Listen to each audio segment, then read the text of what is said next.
شعبہ نے ابو حسین اور اشعث بن سلیم سے حدیث سنائی۔ ان دونوں نے اسود بن ہلال سے سنا۔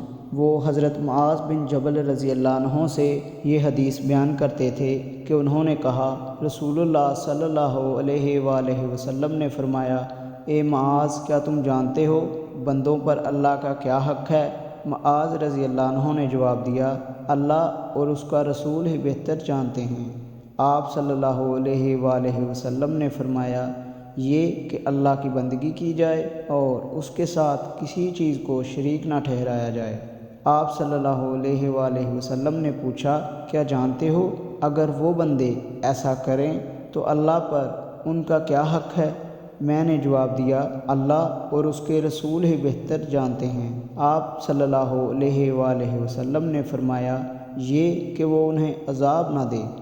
صحیح مسلم حدیث نمبر 145۔